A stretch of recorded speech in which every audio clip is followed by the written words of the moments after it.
I think we can start now.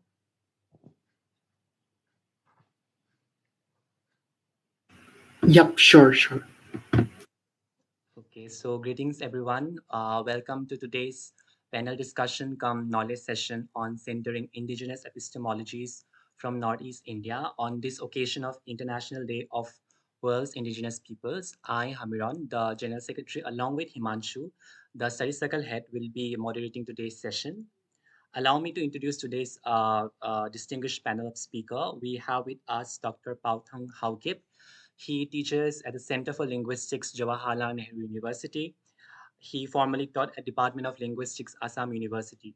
His research interests include phonetics and phonology, sociolinguistics, and Tibeto-Burman linguistics.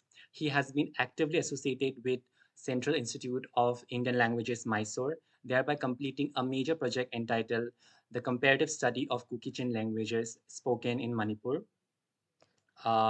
He is also the author of a book entitled The Sociolinguistic Situation in Northeast India.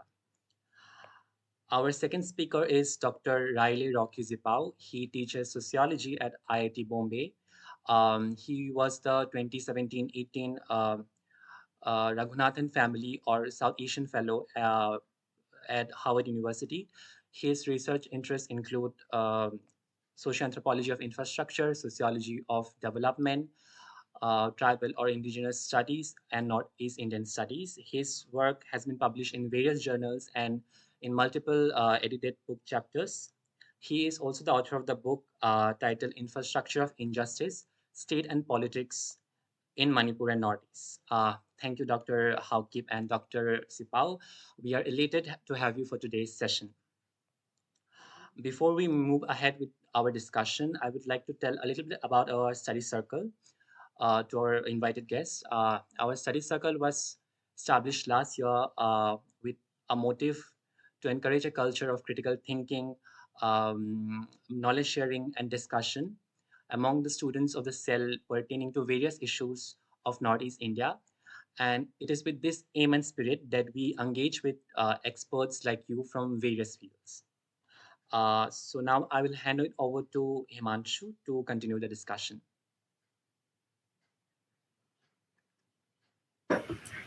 Right.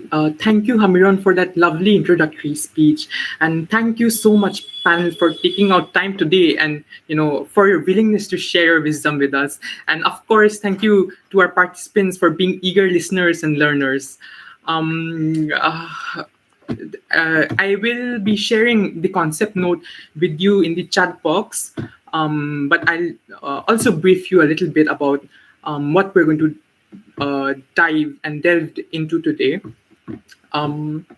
Please feel free to read the concept note. I've shared it. In short, I'll say that indigenous narratives have for a long time remained marginal and devalued in dominant knowledge creation processes and frameworks for understanding our world.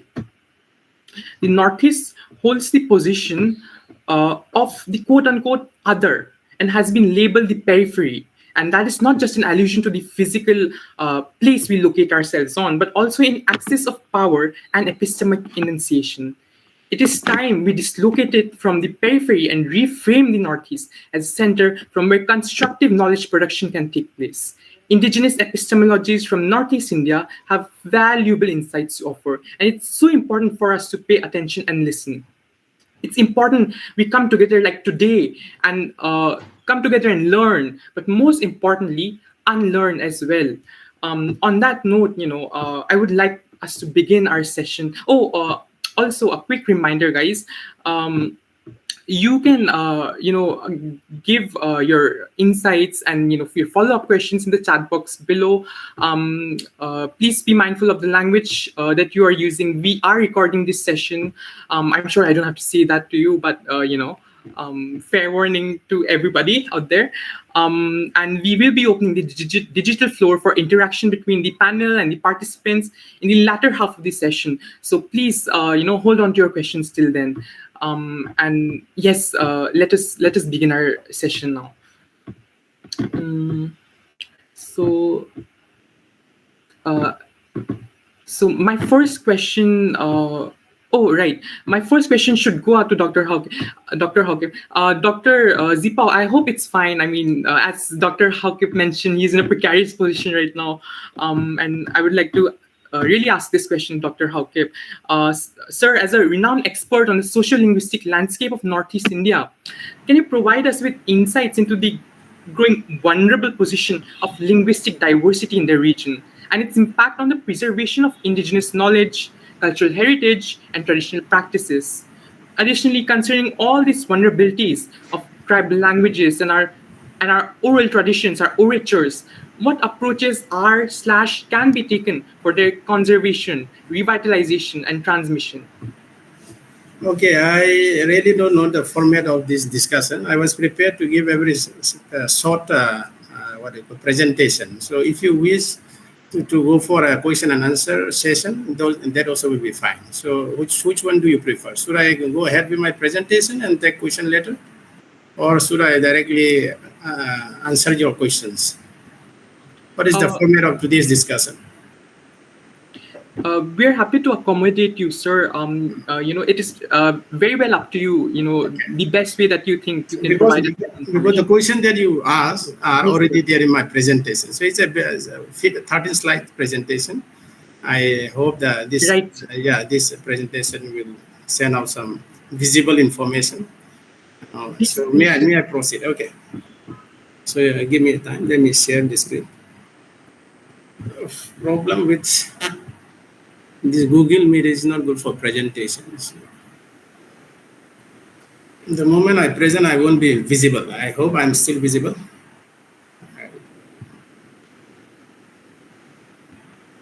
I'm no longer visible. So, okay, I'm visible perhaps, yeah.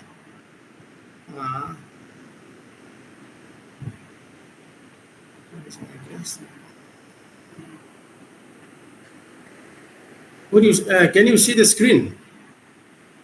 Yes, sir.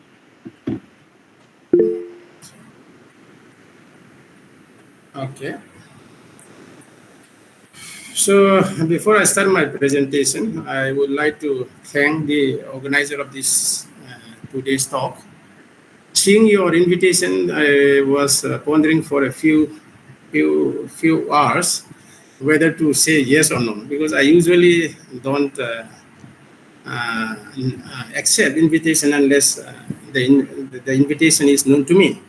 But since it comes from Northeast, and I've been born in Northeast, brought up in Northeast, I have a lot of association with Northeast. So I thought it would be prudent on my part to accept the invitation. So basically, I'm a linguist, and then that's what I'm going to talk about. And India, as we know, Northeast India is a land of linguistic diversity. And there is this rough idea that I will be presenting to you today. So as the chair has already stated, I have been closely associated with Northeast. I was there in Assam University. Prior to that, I studied in Shillong. Basically, I'm from Manipur. Then for a brief period, I work in Nagaland University. And now it's been already 8.5 years. I'm in Zeni. So having this, physical attachment to Northeast, it's been my privilege that whenever I get invitation, that I always say, or I've always accepted the invitation. So Northeast India presents a lot of intriguing sort of academic and social political challenges from all angles. But today I'm not going into those details. Rather, I would be focusing on what we should call knowing ourselves better. So knowing ourselves better will solve many political and many noises that has been around in Northeast. Northeast is famous for ethnic tension, so on and so forth. So why do we have so much of ethnic tension? Why do we have so much of identity conflicts? So part of this reason is to do with our diversity. So what is this diversity? How did it come about? And then how should we change this diversity are some of the points that I will be highlighting today. So I've given out some cliff, perhaps you can read it on your own. And another cliff who says that to lose a language is to lose a part of yourself. a part of your soul and a part of your identity. So language is always associated with what? Identity. But more importantly, it is part of our soul, our inner being. And more than that, so identity has many facets. So when we say identity, we always talk about what you call this communal identity or community identity, not communal, community identity rather.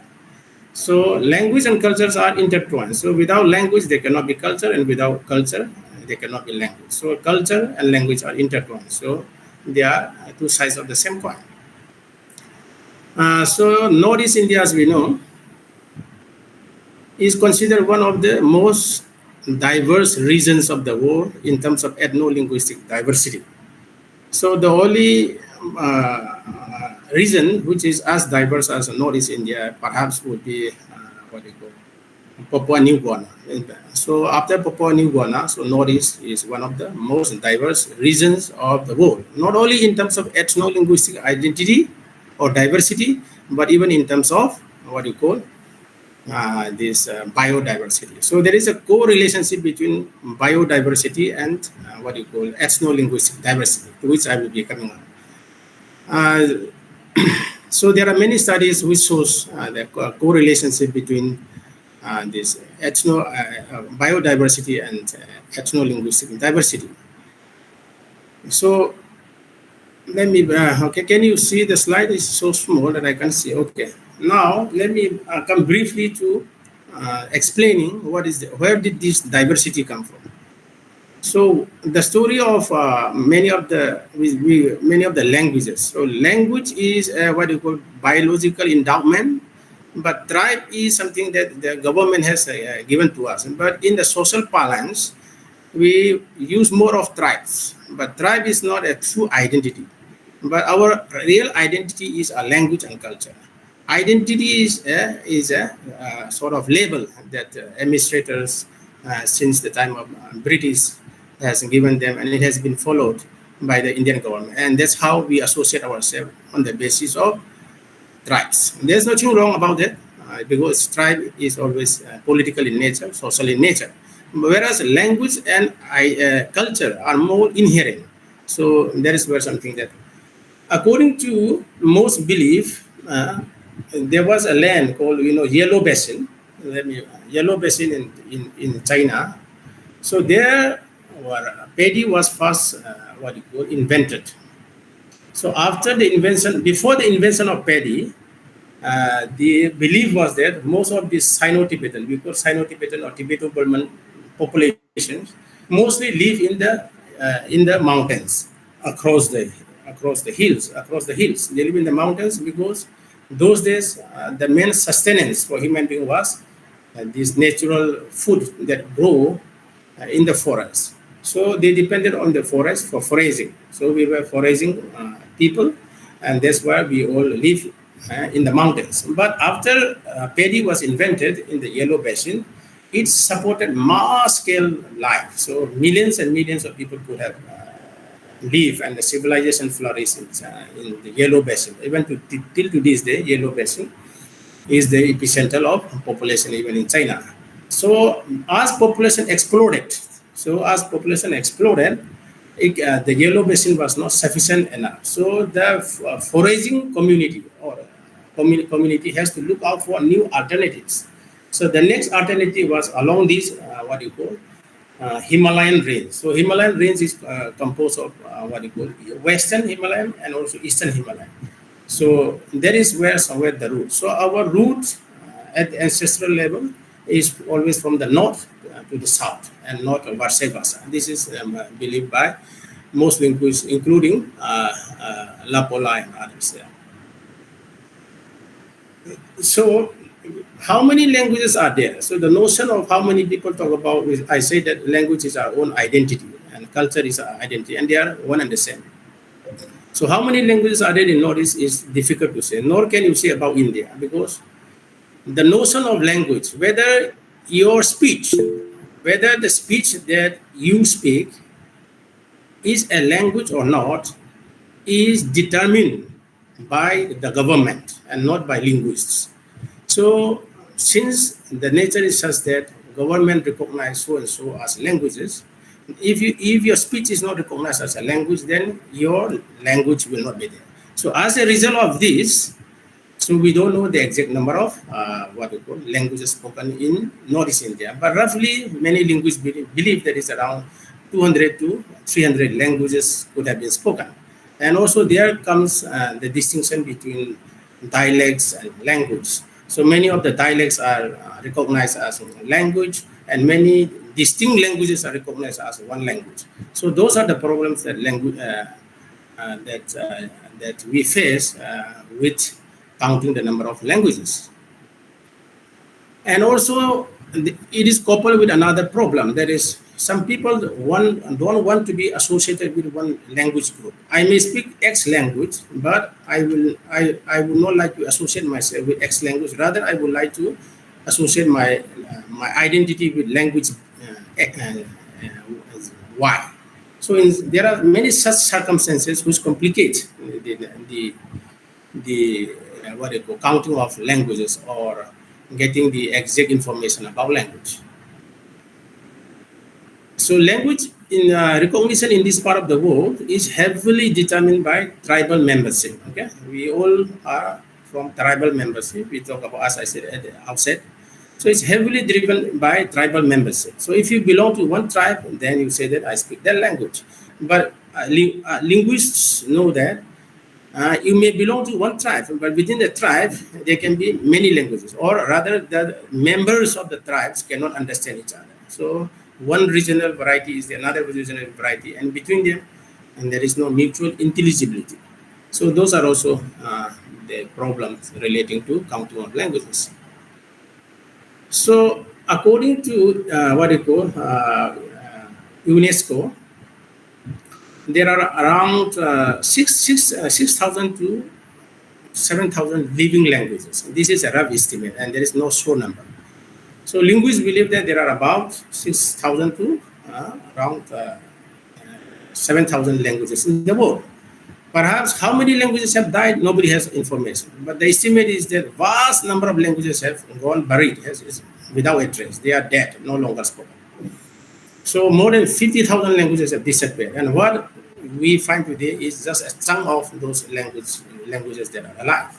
And these languages are also going to die within 2-3 decades. So by after 50 years, from 6,000, the language will climb down to 3,000 or below that. So this is the fear that linguists have. So in India alone, there are 197 endangered languages. So I'm not going to explain what is endangered language. When we say language is endangered, number one, we take into consideration about the speakers. If the speakers are very, very less, and if they are surrounded by dominant languages, and they are in constant, domination, then under such circumstances, the language will die. So nobody volitionally would like to lose their language, but due to socio-political reason, so people try to associate themselves with more dominant language for prestige, for education, for job, and so on and so forth.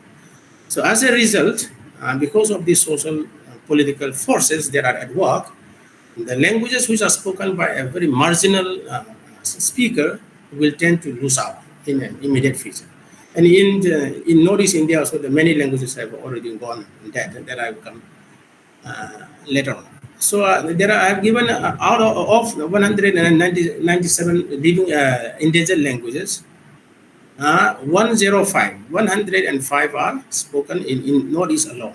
So majority of the languages spoken in Northeast India are endangered at certain levels. So endangerment is at different levels. So highly endangered, severely endangered, critically endangered, and so on. So with some amount of variability, most of our languages are endangered, except Assamese, Bengali, Nepali, Manipuri. The rest of the languages are endangered at certain level of endangerment. So the names are given there. I'm not going to read out all these names because it's going to take a lot of time. So this is what UNESCO has given. So 105 endangered languages in Northeast India, But there are many languages which are not counted here. So I made an assessment myself, and then languages like Rarte, Poi, Lai from Mizoram, Dalong, Kaiping, Molsom, Rangkol, Kaloi, Rupuni, Bongcher, Korbong, Samer, Saketser, Khmer, Tangase, Morsapeng, and then so many languages from Tripura, and also perhaps in Nagaland, also in Arunachal Pradesh. So there are many which are not included as endangered languages because people don't know. There is no information. And when there is no information, naturally, these lists don't go into the endangered lists.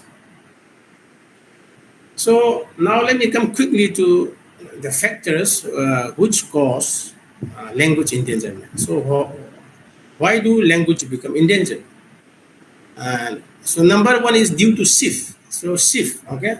𝗪 is when speaker of a particular language volitionally or through socio-political pressure shift to another language. They don't find any social meaning or economic meaning in speaking the language. So if you're speaking a very endangered language that nobody knows in the world, so people tend to associate themselves negatively, and as a result, tend to associate themselves to another more dominant language.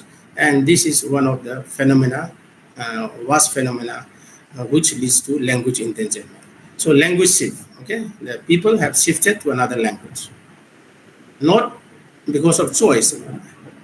Then once the shift is complete and nobody speaks that language anymore, your language, in this context. Nobody speaks your language. For example, in the case of Nagaland, if Sangtam or Chokri speaker shift to Nagamese, and after 1 or 2 generations, there are no, all the elder members are dead, and only the younger speaker are there, and all the younger speaker have already shifted to Nagamese, then we'll say that that language is dead.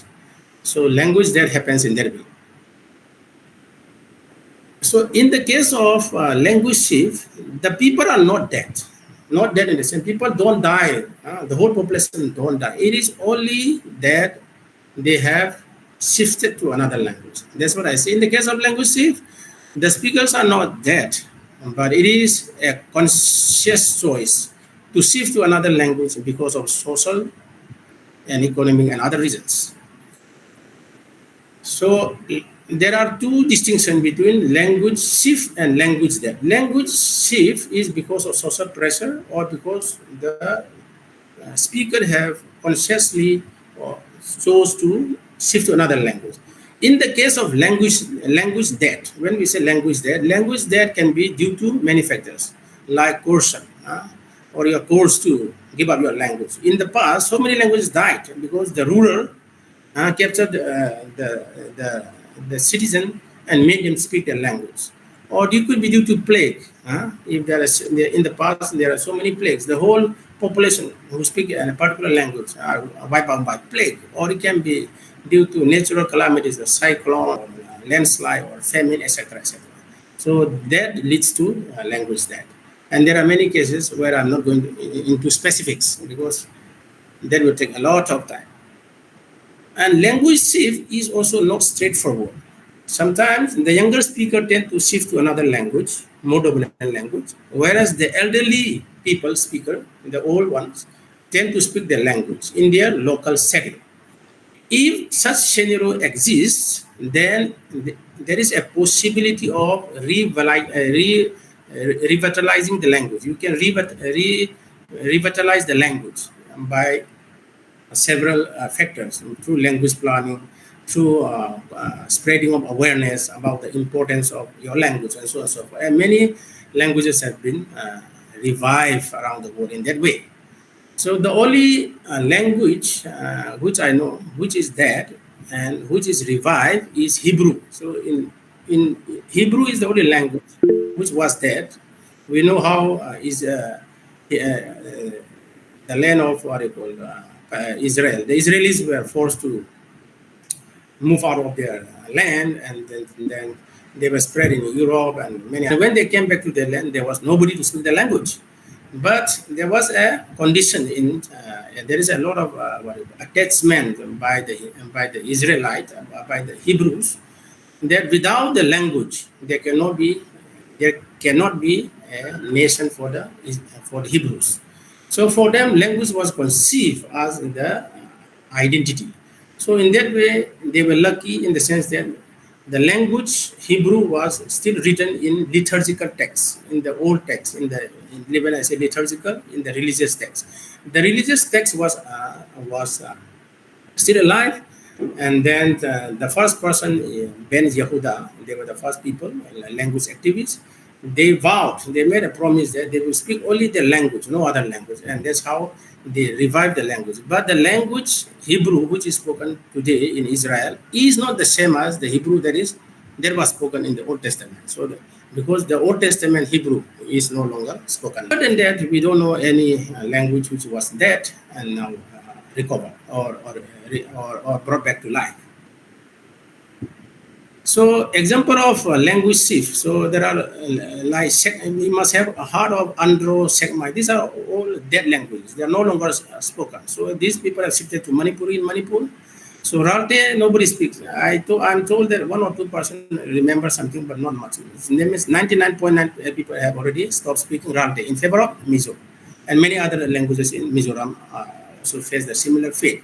Ruga is spoken by less than, they say that less than 100 speakers, and now they have shifted to Garo, which is in Meghalaya.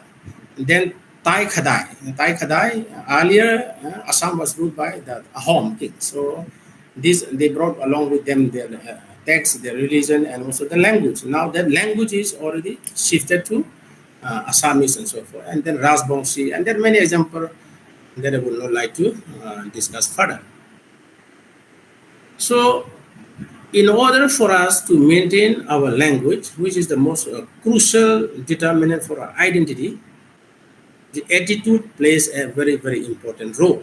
So if you have a good attitude towards your language, then there is a high chance for maintenance of your language. But if the speakers lack that positive attitude, they feel inferior, or if there is some kind of stigma. If you have a stigma that my language is not good, and by speaking your language, that you are seen as inferior of low social strata. So because of all these reasons, so if positive attitude is there, surely that will help in the maintenance of your language. So my only request is that now we are all fluent speakers of English. Many of you are more fluent in English than I do. That's a very good thing. Multilingualism is very, very good. You must be fluent in many languages. But at the same time, one should not shy away from speaking your language at home. Know as much language as possible with high amount of fluency, but not at the cost of your language. This is what we linguists tend to say. I'm not a language activist, but then these are some of the points that I wanted to make. So even if your language is surrounded by a dominant community, still you can maintain a language. So I was in Barak Valley, Silchar. I did some research work on Ромеи. Currently also I'm working on Ромеи. So and there lives a few population of Ромеи.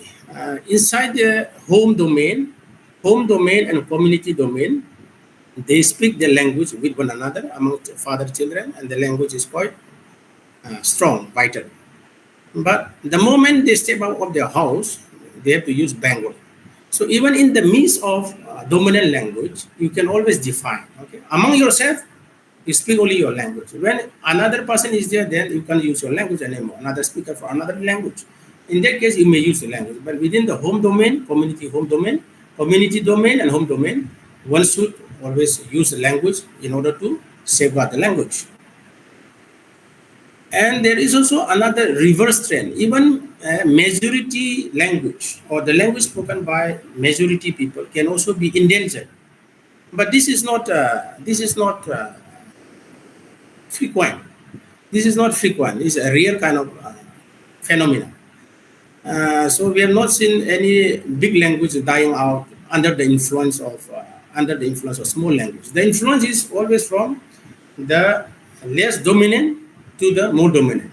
The reverse is hardly the case. But as linguists, we know that, for example, we know about Assam. Assamese have something called retroflex sound. What is a retroflex sound? So many Dravidian languages have retroflex sound. Retroflex sound is something like you cull. When you say R sound, we say R, and when you say R, you cull back your tongue. Something like we have, or like ra, ra, ta, da, na, la, ria, kind of thing. So the Tamil have a lot of so many sound of this nature.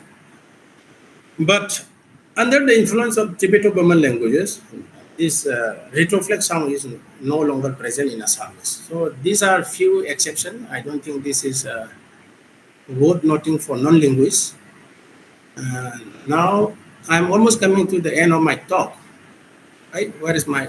Wait a second. My slide is not moving. Okay. Okay. Migration. Okay. Migration is another important factor which causes language endangerment. So migration can be of two types. One is permanent migration and one is temporary migration.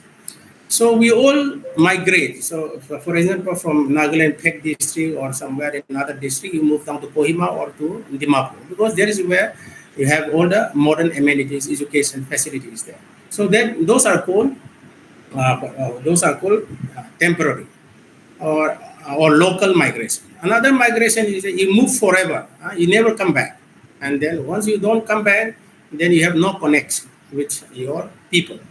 So the moment you lose the connect between your people, that is when language started dying. And if people started migrating in big number, in bulk, then that language can be endangered. So because of this economic pressure and the opportunities that big cities provide, so migration is on a vast scale. Even in Delhi, where I'm saying, there are lots of city migrants. So now the question is, when we leave our hometown and move to city like Guwahati or Dimapur or even to Delhi or Bangalore, do we continue to speak our language? So if you don't speak your language anymore, perhaps you have lost your language and you lose the connect. So there are two types, and of this, permanent is more. If it is temporary, you can always go back and reconnect back to your people and your language. Then there is always a chance of reinforcing your language and you'll be able to pick up. But when such reinforcement is not there, and if your migration is permanent, then you will lose your language. So these are things that we often talk about. Now, coming to the last point, second last point, ethnic affiliation.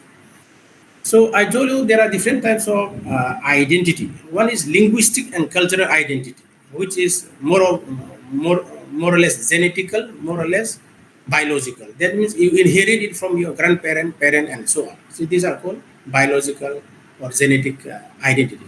Other identity that we find is they are all political, social in nature. So most of this tribe identity, or we talk about ethnic identity. You notice we have so many ethnic identities. So these ethnic identities are composed of different tribes and sub-tribes, each speaking sometimes very different languages in the case of Naga. So in the case of Naga, there are more than 30 to 45, more than, if you put Manipur and Nagaland and Arunachal Pradesh, almost 70 to 80 tribes speaking to come together. So when you come together in the formation of such ethnic identities, then wherever human beings are there, communication has to take place. You need to communicate. So since you belong to different linguistic background, in the process, when people of these ethnic umbrella come together, they have to resort to another language which is understood by majority of the people, if not all. So as in the case of Nagamese. So Nagamese is gaining more, whereas local languages are going down on the spectrum. It's not only in the case of Nagaland, it's everywhere. So those also causes language endangerment. And there are many examples that I'm not going to talk about. Then writing. So thus far, writing came to Northeast India only after the British rule. After a few years, when the British occupied Northeast India, then the missionary also came along with them. So when the missionaries came along with them, first they came to 𝗪𝗪𝗀𝗀, and there they started writing down 𝗪𝗂𝗪. 𝗪𝗂𝗪 has multiple dialects. Some of them are very distinct from one another. They are not mutually intelligible. So they started writing the language in 𝗪𝗪𝗀𝗀. 𝗪𝗪𝗀𝗀 is one of the dialects. There are many dialects among the 𝗪𝗪𝗀𝗀. So 𝗪𝗪𝗀𝗀 dialect became 𝗪𝗂𝗪 language, whereas other dialects are nowhere encouraged. They don't find space. So similarly in the case of Mizoram also, there are many varieties of Mizos, okay, or sub-tribes of Mizo who speak different varieties, not the same as the one that Mizo speak now.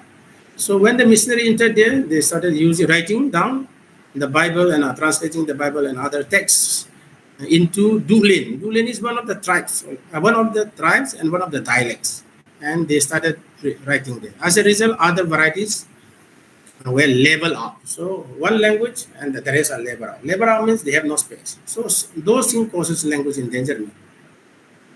I don't know how far this is interesting to you. Now is the last slide that I'm going to end. Now I'm coming to the inner relationship between language and culture. So as I said, language and culture are intertwined. Without one, the other cannot survive.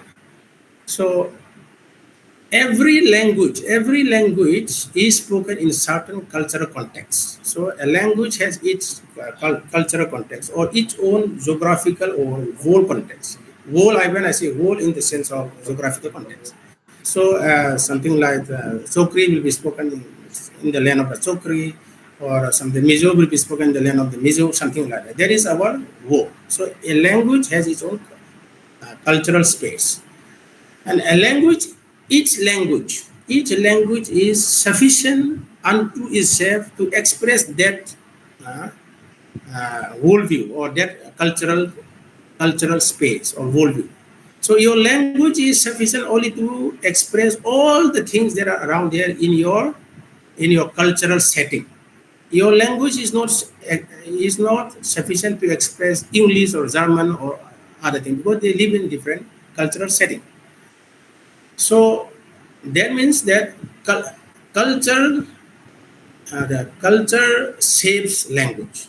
So there are many concepts in and around the world that we live in, like about spirits, about many things, about fauna, flora, birds, and so on and so forth. So our language is designed to express those concepts that are available in our cultural setting. Language laws will erase cultural knowledge. So cultural knowledge is very, very important. So education is about knowledge, and knowledge comes through books, we say. But where do writer get this information? Writer has to get this information, or researcher has to get this information through the people, through the culture. If the cultures are no longer there, then how will this knowledge survive? So that's why protecting language means protecting the cultural knowledge. As such, our cultures are so important. So minority languages spoken on the hills are exceedingly rich in cultural knowledge, both material and oral culture, characterized by the rugged terrain. So we all live in a very rugged terrain. Rugged means hills. There are so many. Then we have rivers, we have mountains, we have slope. And in all these slope, mountains, and plateau, many things are found. Not only animals, many things are found. Belief system, many things are born out of that, out of our terrain. So that if we lose the language, then all this knowledge that was gathered or that is gathered for thousands of years by our parents, forefather and forefather and forefather, they will be abruptly erased. So as such, language is so important to disseminate this cultural knowledge. So myself, in 2022 paper, I've written on the 𝗪𝗪𝗀𝗀𝗀 about cultural knowledge, and one of my friends, Ding, has written on about how language draws vocabulary from the cultural setting. So the survival of endangered language is paramount for transmitting material culture such as housemaking, bamboo usage, weaving, ornaments, hunting, and names of fauna and flora. So we are all from, to a large extent, from the hills. So in the hills, if you are a boy or a girl, there are many things that you have to do. You need to know, if you're a boy, you need to know how to make basket, you need to make a house, you need to make ornaments, you have to go for hunting, this and that. And these are all life skills, which were essential for the survival of a primitive, or rather our ancestor.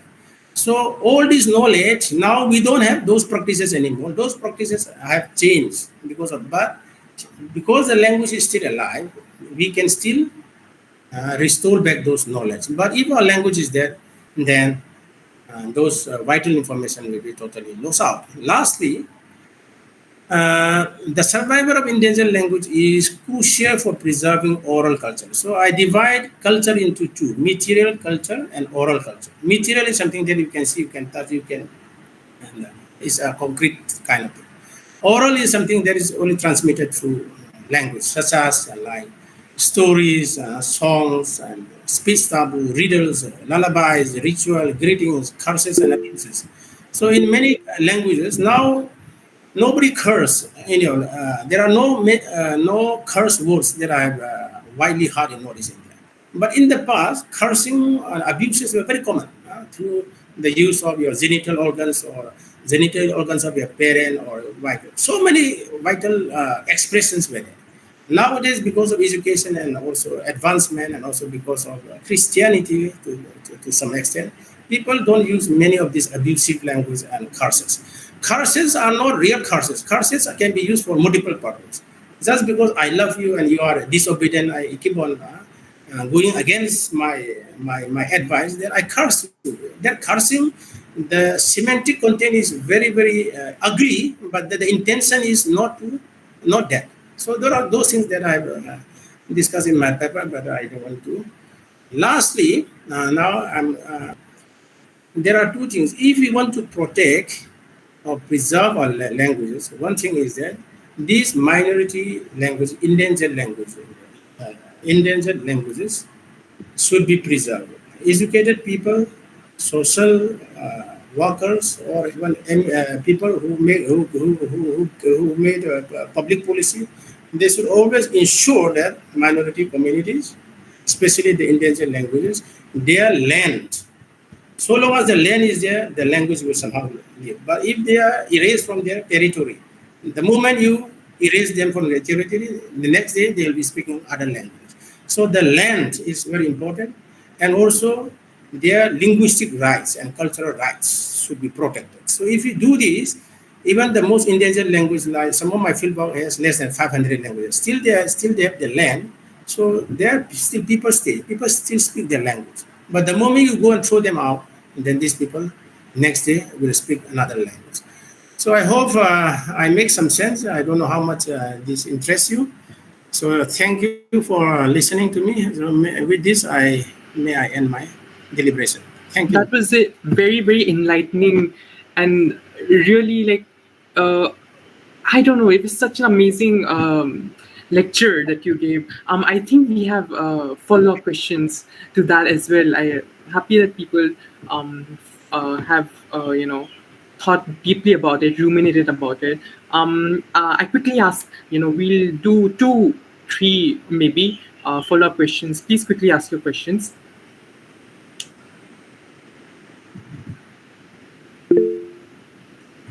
Yes, Joshua, go ahead. Thank you, sir. That was really an enlightening session. Got to know so much about the linguistic diversity of the Northeast, and also you stressed upon safeguarding our language. So there are certain languages in Northeast India which did not have a written script, and some prefer to use a Roman script. There have been instances where certain languages were recognized by the state government.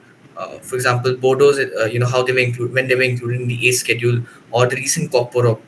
But the choosing of the script has always been a bone of contention. So in Bodo's, they choose to prefer the Devanagari script instead of using Assamese script. Or recently in 𝗥𝗶𝗶𝗏, they demanded that the Bengali script should be changed to the Roman one. So could you shed some light, how this process takes place? Okay, I'll answer your question in two points. The first is that many languages or speech form, or many communities rather, let's put it that way, do not have script even to these days. Okay, many scripts. The rest of us, we use Roman script with some modification. So most of the tribal states from Nagaland, Manipur, and Mizoram, and Arunachal Pradesh, most of us use Roman script and with some modification. Okay, so that is where many people prefer Roman script, because most of our education, we started learning ABCD, and that is the script most of us are comfortable with. But government decision is something else. So government also has some kind of integrationist policy. So they want to integrate India, even if government in principle say that linguistic diversity and cultural diversity should be celebrated and preserved. But when it comes to choosing of script, because they would always prefer to go with Devanagari script. So the Bodos have also resisted for a very long period. They have resisted Devanagari script. They were most youth and students were in favor of Roman script, but the government at last compelled them, and that's how they accepted the Roman script. And similarly, now the 𝗥𝗶𝗶𝗴, most of the youths are only in favor of Roman script, because most people are already fluent with that script. And to learn another script, somehow they don't like it, or somehow they are not comfortable. But the government is so adamant that they have to impose some kind of Devanagari script. Or Devanagari script includes Hindi script and what you call Bengali script, Assami script. These are all offshoots of Devanagari scripts. So script choosing is always controlled by, sometimes, mostly, not by the will of the people, but by the will of the policymaker and the government. So those are also hurdles. But those are not the important points. The important point is that our language may not be recognized. For example, Bodo is recognized in the 8th schedule. Our languages will not be recognized, or not even our small language will not be recognized as a language. But as community speaker, we can use any script which is comfortable to us, including mostly in this case for tribal, in this case will be Roman script. And we started writing down our stories, and then we have hymn books or song books, and then prayer books, whatever. So we started writing down in our own language and use them. So nobody will come from outside and promote your language. So of course we linguists, sometimes we go out and then give some awareness, but mostly we are also constrained because of job and other things. We can't go out. So the only thing is that the community members have to take initiative, howsoever small the languages are.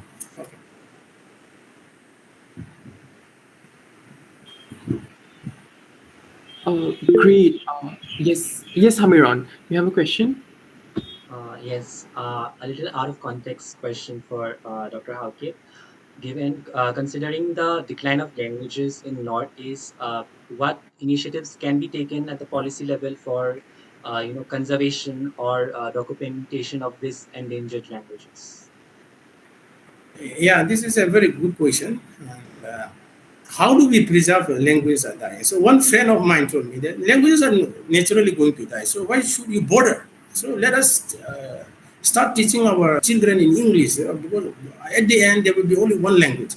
But there is also a literature in linguistic study on endangerment that there's a belief that one language is good. And there are people who believe that one language is good for unifying the people of the world. So the world is so much wounded, and if we all speak one language only, then the world will be healed, kind of propaganda also there. But even people who speak only one language, nations who speak only one language, there are also multiple problems are there, including wars among themselves. So now the question is, how do we protect our languages from dying? That is why if you recollect back to my presentation, in one slide, attitude, your people attitude, my attitude towards my language will stand a long way. howsoever government has tried to do, has tried many policies. They are on paper. But now look at practically, there are more than 1,500 languages are there in India. Can the government of India promote all these languages? Of course, they have already done on paper, and all the policies are in line. These are all policy on papers. But actually, on the ground, many languages in Northeast India have no book at all written in their language, in their own language for the community. So it is the people who speak our language should take the initiative. As I told you, learn as much as language as possible, English or German or Hindi or whatever, speak whatever language, but at the same time have a positive community. That will also give a sense of belongingness. It will bring a sense of belongingness to among the people who speak, and also respecting other languages. So now the question is, the problem, most of the problem I feel in Northeast India, we love ourselves too much at the cost of others. So that also is not good as academicians. So we have to respect our community, our language, our interests, whatever. And at the same time, understand the feeling of your neighbors. So these are some of the things that I would like to put in. Thank you. Okay, great. Any more questions, or we are ready to move ahead? Okay, great. Seeing that there are no more questions, thank you so much, Dr. 𝗪𝗶𝗏, for answering and clearing our, questions and, our deep ruminations. So let me move on to my next question then. Good to see your face now, Dr. 𝗪𝗍𝗍𝗏. My question goes out to both of you. My question goes out to the entire panel. So when we are talking about our hyphenated identities, we are using these terms such as tribes and tribals, and these language that we're using has been given to us by the Britishers, and it is at the end of the day a colonial construct. So even within tribes, our early nomenclatures or classifications was based on these colonial frameworks and the perceptions of the Britishers. So I want to ask that how relevant are these colonial writings, these colonial understandings in the present day, and their relevance and specifically, furthermore, how can we move beyond this colonial gaze and develop like a indigenous-centered understanding of of the tribes of our own, and create our own narratives? So I hope the question makes sense to you. Please feel free to answer this.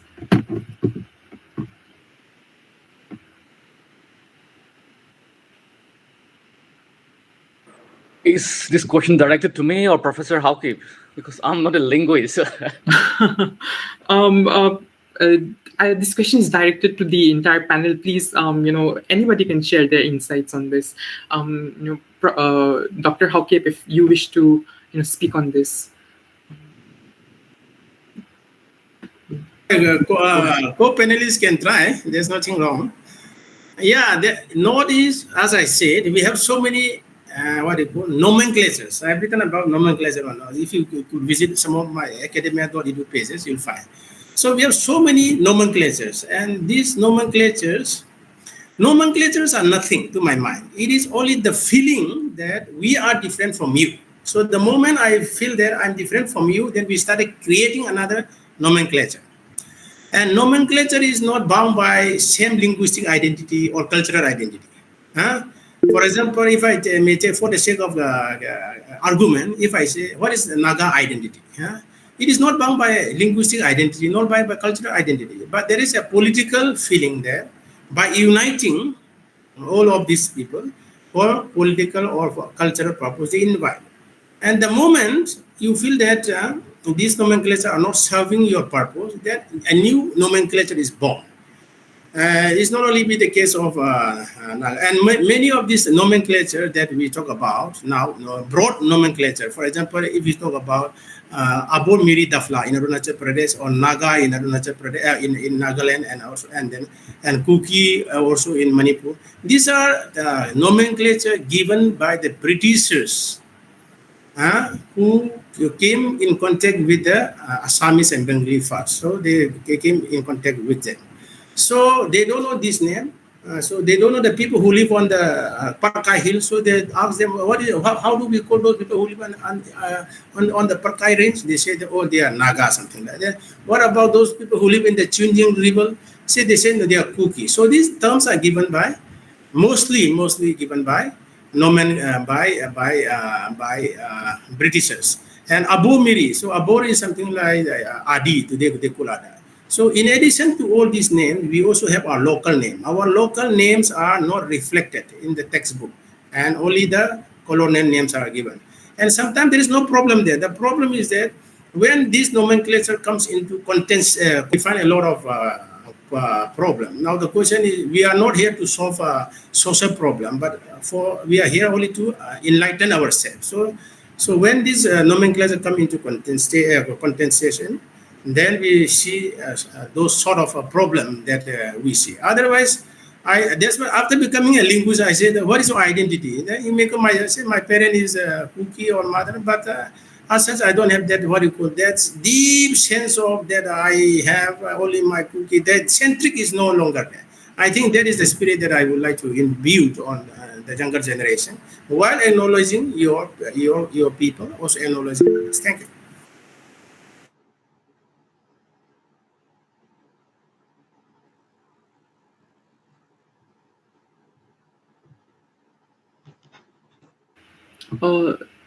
Dr. 𝗪𝗃𝗶, you're muted. Yeah, I'm done.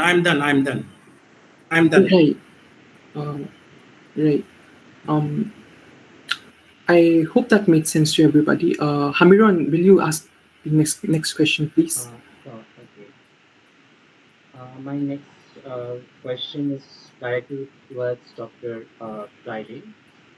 Your book, Infrastructure of Injustice, State and Politics in Manipur and Northeast, critically examines the politics of infrastructure. I would like to ask, the infrastructural injustice that you have identified in your book, does that also perpetuate epistemic injustice? In other words, how do the power dynamics and centralization of infrastructure um, influence what we know and how we know about the people of Manipur, and what implications are there for understanding their experiences, perspectives, and cultural practices? Well, thank you so much for your question. I think I'll need at least 8 to 10 minutes to explain to that question and link into the previous question which has been asked. In fact, before I start answering, it's very encouraging to see young minds coming together and organize and talk like this. And I really appreciate the organizer, especially when you use the term epistemologies. You use this in the forms of a plural and not epistemology in singular. I think that is really important for us to make sense of it, given the context of diversity which Professor 𝗪𝗃𝗶 has in fact dealt with it. But however, I wanted to link these two questions. One is to the question of the land, and the other is on the questions of methodology. Is there a way we can decenter about the knowledge systems that stems or emerging from the places like Northeast India? So in fact, if I were to look at this very concept, today, of course, in this Indigenous World Indigenous Day, I'm being reminded of a very powerful American native proverbs, which says that when the blood in the veins return to the sea and the earth in the bones return to the ground, perhaps then you will remember that this land does not belong to you. It is you who belongs to this land. And I'm going to link this concept of land, which, of course, Dr. 𝗪𝗃𝗶 has dealt about it, and link to both of your questions. So give me 5 to 6 minutes. If that is okay, I can assure you that I'll not bore you much on this aspect, but I think it's important to spell it out. So for instance, how do we understand the concept of land, and what are the relations between land and indigenous people? For instance, Bodhi and I wrote often that land is often been the foundational base. It is conceived as material or assets, nor a commodity. If you look from the indigenous point of view, the language which Dr. 𝗪𝗓𝗶 has talked about, the culture and tradition manifesting from lands are dynamic and alive, and territory which is generally holistic, constitute hills, rivers, natural and mineral resources, water, people who firstly inhabit it. Each of these processes is conceived fundamentally as sublime living entities, all alive, dynamic, and changing. So here I wanted to position us from the tribal's point of view. And tribals have an intrinsic symbiotic connection between their identity, land, and territory. So to kind of reflect some of the key issues and also reflect on the questions which has been asked, I wanted to bring out the three broad perspectives in terms of these knowledge productions. So where do we locate ourselves? The first is what is called the perspective from above, stemming from long venerable traditions of the Western and worldview. And the second is the perspective from below, echo from these subaltern studies. And the third, of course, the emergence of what the tribal intellectual collective of India came to know the perspective from within. So I locate my position within this perspective and unravel, my ontology. At the same time, the kind of epistemology which has been contributing to these very knowledge productions. But how do one do that aspects? In the sense that if we look at the socio-political economic issues, plug-in tribes in India or Northeast are too complex for the existing dominant social theory to adequately address the issue of situating as well as explaining the reality. So hence the need to approach from a different perspective, drawing from indigenous studies across the globe. For instance, if we look at indigenous people in South America, assert concepts such as perspectivism and decolonial thinking. In North America, the focus is on decolonial method. Well, indigenous scholars from South America engage with decolonization and indigenization process.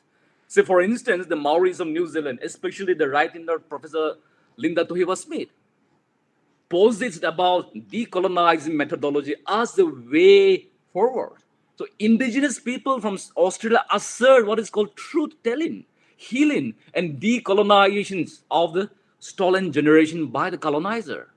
And if we look one very important work, what is called the seminal work of Professor Boaventura dos Santos on epistemology of the South, justice against epistemicides. It gives an emancipatory approach to knowledge production and depart from the Eurocentric critical traditions. So here, the methodology becomes a key positions in order to bring or assert what is called indigenous epistemology and epistemology of emancipation.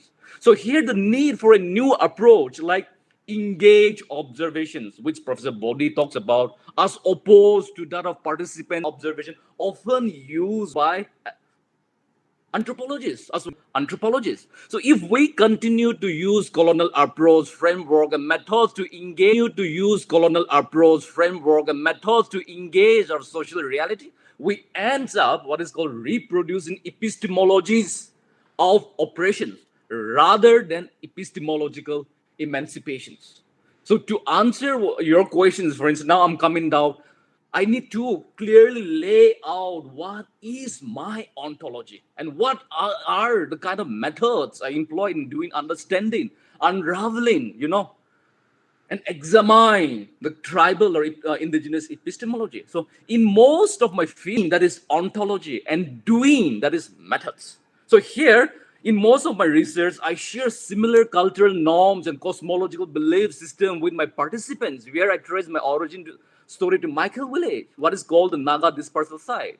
So for decades, the dominant frame of reference for studying tribal society and the culture has been from the gaze of Western and caste-centric approach, foregrounding what is called the universal particular principle. So in this framework, tribal epistemologies were degraded, demeaned, and marginalized. And through colonial and caste structure of knowledge and knowledge production were insidiously infantilized and inferiorized. So in the context of this kind of environment which we are being confronted, how do we understand the very concepts of infrastructure for that matter? Oh, for instance, now my current research is on what is called small town, tribal town, towns which are not listed as census town. So quite interestingly, what kind of narrative, epistemology stemming from those kind of instances? If we look at it in the context of these urban studies, how do we understand the kind of urbanization? Can we use those urban theories, dominant urban theories, to understand the kind of transformation taking place, particularly in Northeast, like small town like Senapati, Ukhrul, Churchampur, you name it. So how does this approach and method help in unraveling social reality of small towns, tribal towns? So in certain urban spaces where tribes are the dominant inhabitants and have control our land, territory, and local government, the chosen path of development is often conceived outside the state-led development process. These processes involve, developing new settlements in the form of planned urban or the model village, rooted in the principle of tribal governance structure. And these systems of governance also constitute their primary political unit. Every colony, particularly the more recent ones around the town, runs its affairs with members only from the original villages. So in small towns such like Senapati, despite the presence of various state agencies, the foundations of urbanism is interconnected and rooted in the community-based customary laws and to some extent, of course, insurgents governance structure. So having this kind of understanding the kind of social reality which we are confronted, how do we understand our social reality? How do we understand concepts of infrastructure of injustice for that matter? Are there an alternative ways to look at it? Here, my answer to this lies in the key is on the concepts of methodology and the methods which one employ, and turning the gaze to such a way that privileging the voices of the indigenous people, privileging the voices of the tribes. And wherein, even we as a researcher, how do I put down when I as a researcher start experiencing the kind of reality which my participants are engaging on it? And when I try to echo that very framework in studying about infrastructure, I see in such a way that the kind of mega infrastructure has been planned. And if we make a comparison between, like mega infrastructure in terms of budgetary allocation and also basic infrastructure like rural roads, basic water supply, there is a massive differences even in terms of budgetary allocations. And how I position in terms of this infrastructure is there are three concepts which I look at it. In fact, one is infrastructure of injustice. The other one is infrastructural injustice. And the other one is infrastructural disparities between various communities, So what does it mean by infrastructure of injustice? When certain infrastructure are being built and when land are being appropriated and the original settlers are being displaced permanently, there is a new system of governance. They have lost their rights over that particular plot of land or that particular thing. There's a new set of governance structure. There's a new rules and regulation leading to the new structure, leading to what is called, to some extent, we are also started experiencing what is called epistemicize, in the sense of the murder of knowledge. And when that takes place, the land is being displaced. The moment land is being dispossessed, how do we talk about our identity? How do we talk about our language? How do we talk about the concept of geography? So land and identity and language, I think, is a core asset. Among that, land is the foundation where I try to locate in terms of the infrastructure, and for that matter, even these studies of urban affairs. I think I hope I did not bore you much. I'll stop here. Not at all, not at all. That was so interesting and so enlightening. Especially when you were talking about infrastructures of injustice, a very vivid image just popped up into my mind. This reminded me of my own home, Assam. I won't name the place, but I remember reading this article, and I had seen this image of this place where there is a lot of oil and petroleum beneath the ground, and this beneath the land, and the land is it's absolutely like indigenous land. It's land which was probably untouched before the advent of colonialism, and it was the image really stood out to me because I could see oil rigs, and I could see those corporation tags, those names, those industrial plants on that indigenous land, on land which I'm might be particularly associate my community with, and it was just how do I say this? We can see the sort of injustice, the sort of the imbalance of power in that moment, like how the indigenous land has been exploited, has been I think silenced the voices of the indigenous people living there. And that was that part really spoke to me. Right. Does anybody have a follow-up question to that? Yes, Joshua, go ahead. So in your book, you talked about how development of certain defense infrastructure also leads up to the militarization of the state. And at times, the development which is taking place, the indigenous people do not benefit from it. There's no participation of the people. So how do you ensure that CSOs or the people take part in this decision making process, or on the... Well, I must acknowledge, thank you for reading my book. So it's so glad to see that you're reflecting your questions based on my book. But in fact, if we look in terms of the Northeast India, and of course my book deals mostly in the context of Manipur, but nevertheless, if we look at in terms of the Northeast as a general asset, there is a disparity, there is a variation, contrasting availability of infrastructure vis-a-vis that of military infrastructure and civilian infrastructure. And this, of course, has also been observed and written by Professor 𝗏𝗏. If you see any military base in the context of Northeast India and look compared to the civilian areas, look at the cantonment areas, for instance, in Meghalaya, and look at the kind of infrastructure in rural areas. Look at the kind of army settlements, the camps in various... They are being, there is no deprivation in terms of facilities. But why civilian infrastructures are crumbling, we are experiencing what is called the poverty and crumbling of infrastructures. Why is that happening? Of course, there are many factors which we can discuss another day, but to kind of highlight the key factors in terms of is also the way how development policies are being planned. So can we come out with a development policy that, incorporates the ethos of the indigenous people?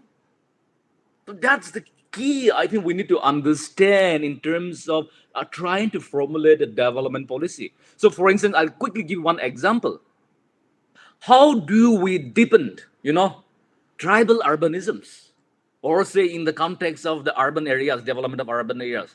So one way forward to deepen tribal urbanism is to integrate and strengthen tribal governance structure and traditional institutions that promotes what is called effective structure, effective safeguards for land, identity, culture, and territory, as well as what is called equitable partnership and development into these very urbanization processes.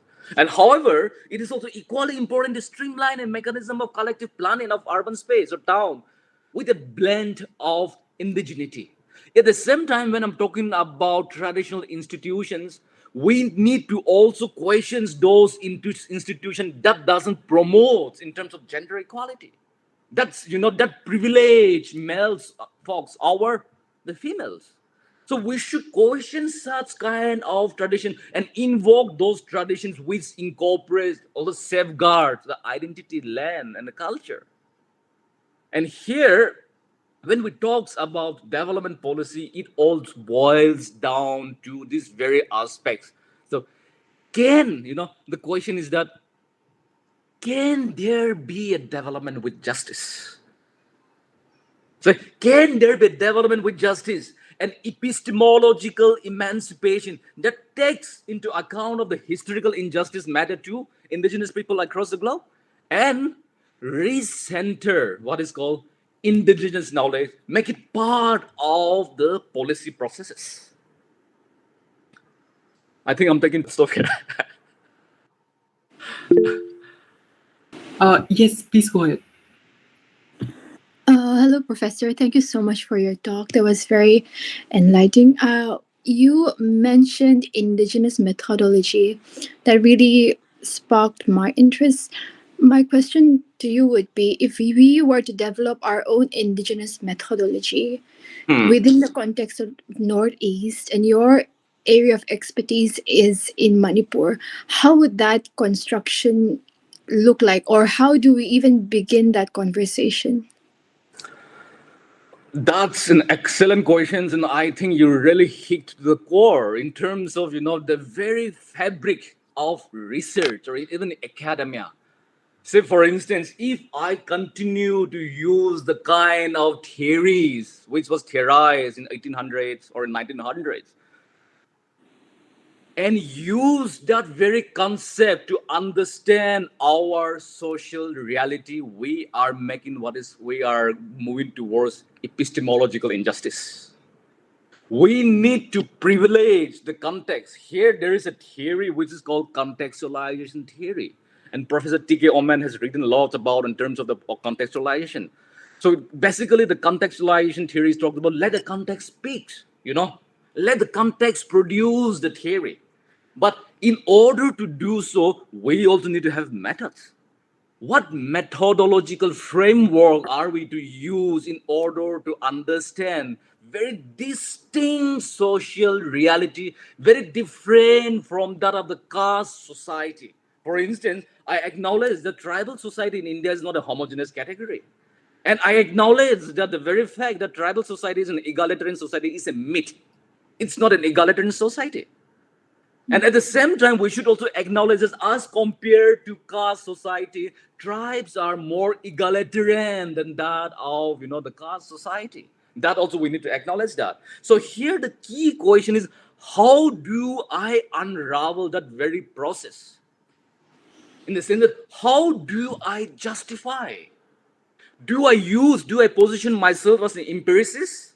Do I position myself as a rationalist or a constructivist in order to justify the things that, how did I come to know what I claim to know? So here, one of the crucial contributions is in fact contributed by Professor Bodhi from TISS, Bombay. He talks about what is very interesting method called engaged observations, as opposed to what is called participatory observations. If we look at some of the writings of the colonial anthropologists, which our moderator has, of course, asked the very questions in that one aspect. See, for instance, if we look at the colonial anthropologist come administrator, the question is that what language do they use to unravel, and talks about, for example, the Nagas as headhunters. Nagas are, half-naked people. Tribals and Nagas are like people without history. So one can question the very method. How did they come to know what they claim to know? So here we have every right to question about it. And one of the methods which they use is what is called participants' observations, wherein there is a distinction between subjects and objects. So the researcher is the one who knows everything. And those who are being researched, are there just to fit data, so that they will theorize, they'll speak on the behalf of the tribals. So the question is, can we reverse that gaze of engagement, wherein we take specific aspects, wherein we employ a kind of method where subjects and objects becomes one. That's what I was talking about, where I, as a researcher, started experiencing the kind of the reality which my participants are experiencing. And that process which body theorists call us, came to be known as what is called engage observations. And I think that's one way to go about it. And the other way is, of course, the writings of Professor Linda 𝗏𝗏 on decolonizing methodology. That's important for us to take away. At the same time, there is also my colleague who came up with very innovative ideas in terms of methodology. Conversations over the fireplace. Professor Biswaranjan Tripura has written about that. You have a conversation sitting around the fireplace. That in itself is a new method of engaging with tribal society. And often if we see the kind of realities in tribal society, the place where it's used most often is the kitchen. You sit around the fire, you have a dialogue. So he came up with the innovative idea of sitting around the fire. Or in other words, there can also be another method which is called ontological walk. You walk around the community and try to understand the landscape, the demography, the morphology. So there are ways to engage this distinct social reality from a different methodological point of view. I don't know whether I answer you or not, but that was a very interesting question. Thank you so much. You answered it perfectly. Thank you. Great. Any more follow-up? Sorry. Great. Any more follow-up questions? None? Right. I have a question. Yes, Hamiran, go ahead. Okay, sir. You have talked about the dichotomy between caste and non-caste societies. As a student of sociology myself, I'm interested to know if concepts such as pure concepts and ideas from caste societies find its place in tribal societies. Well, I think that is one of the major issues which we are confronted in academia or in sociology. We often try to extract some of the characteristics of particular society and compare with other society. That's, I think, the dilemma which many of us are being confronted. So here, if we are trying to see, I just wanted to quickly flag in terms of the trends in terms of development of social theory. In the sense that, of course, we have this classical school of thoughts like Marx, Durkheim, Weber, you name it, all those things. But they say that here I would like to, I think I can locate your positionality as a positivist. In the sense that the positivists would argue that, well, these classical theories are great people. How do we test that theory? Karl Marx says something on 1800s. Is it still relevant today in 2024? So that one aspect depend on testing of those very concepts and applying that to the current context.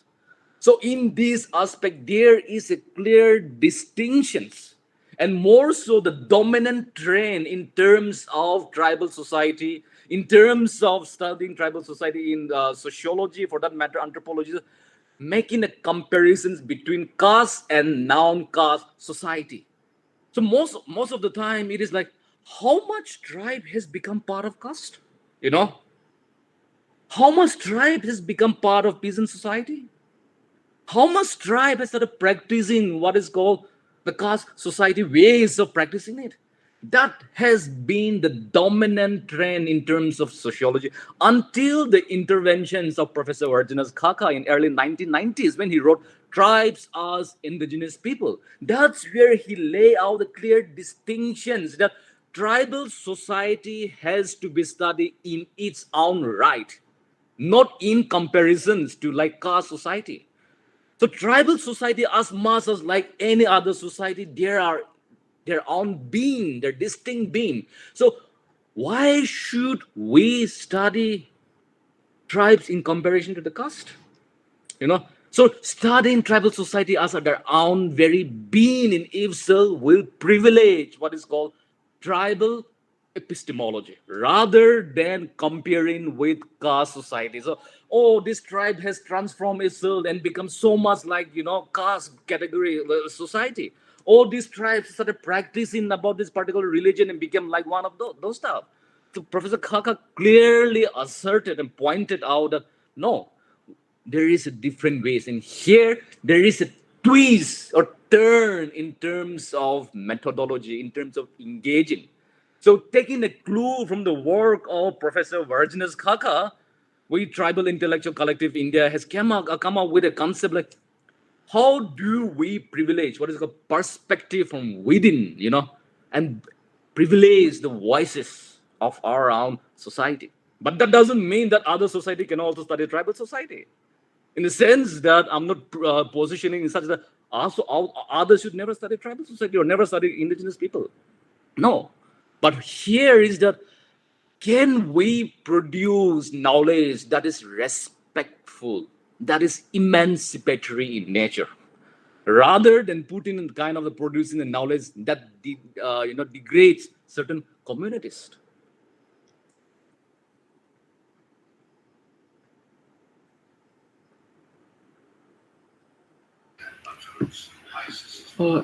Thank you so much for that answer, Dr. 𝗪𝗍𝗶. That was greatly enlightening. Any more questions? Last question. Does anybody have? All right. So last question from my side. There is this question of assimilation. This question is for both Dr. 𝗪𝗍𝗶 and Dr. 𝗪𝗁𝗏. My question is that there is this in our current times, there is this question of assimilation. This question of co-opting into the dominant mainstream or quote unquote mainstream culture, and some people will say that there is a perhaps dilution or perhaps like breakdown of the transmission of indigenous knowledge, indigenous perspective that a certain community holds. What would you guys have to say on that, Dr. 𝗪𝗍𝗶, Dr. 𝗪𝗁𝗏? Well, let Professor 𝗪𝗁𝗏 go ahead, and I can pitch in after that. I think I'm speaking too much now. Not at all.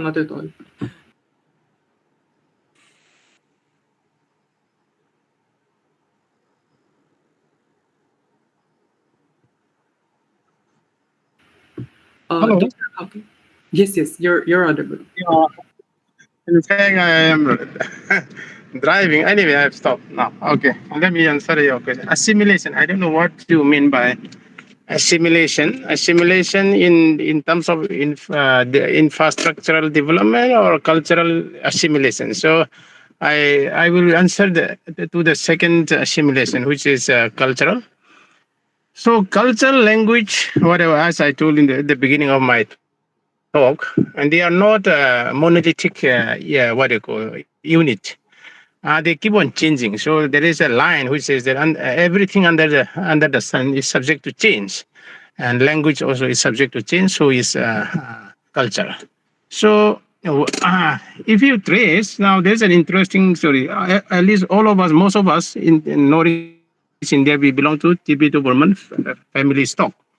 So if you look at this, so once upon a time, we linguists believe a notion of proto-Tibeto-Burman. So there was one forefather, and that language was a proto-Tibeto-Burman. We gave the name proto-Tibeto-Burman, which this language is no longer spoken. This is an assumption, a projection that linguists have built.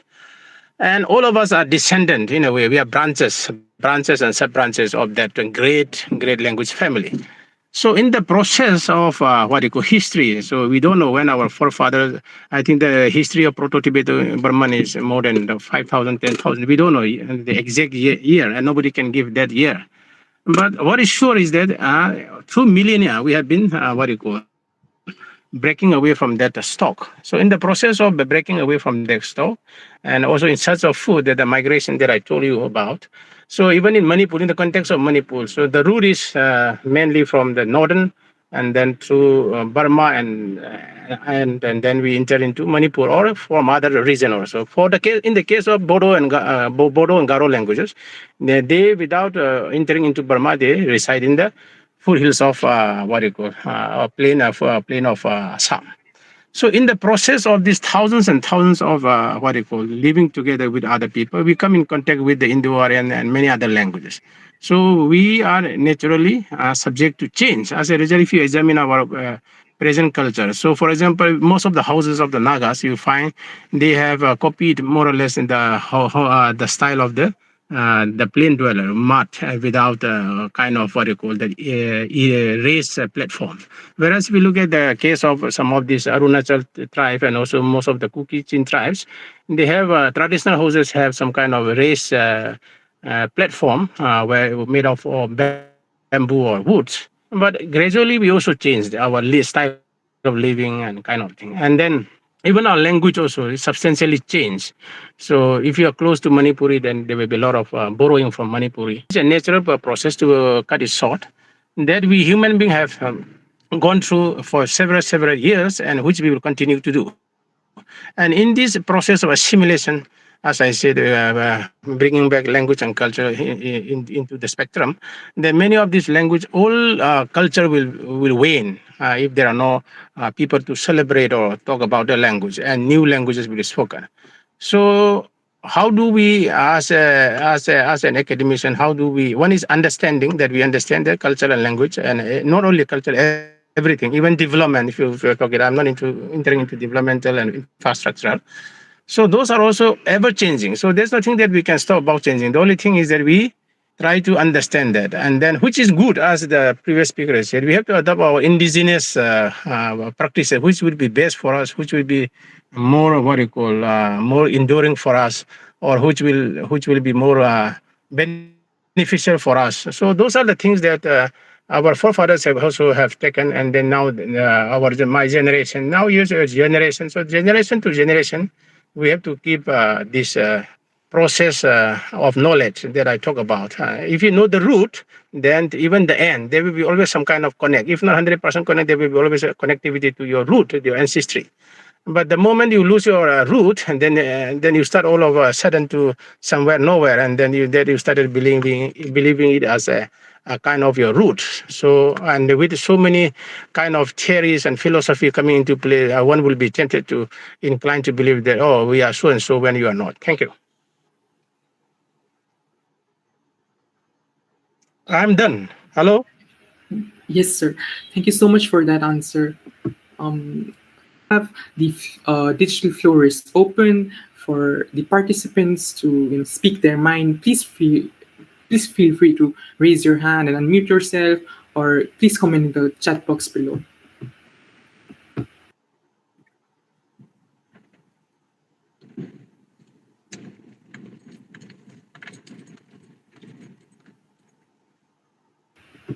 Unless we do have any questions, I think we can move ahead and conclude the session. Does anybody have any more questions? Anything to say, even general remarks?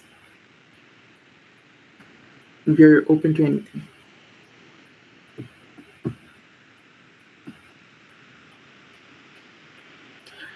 All right.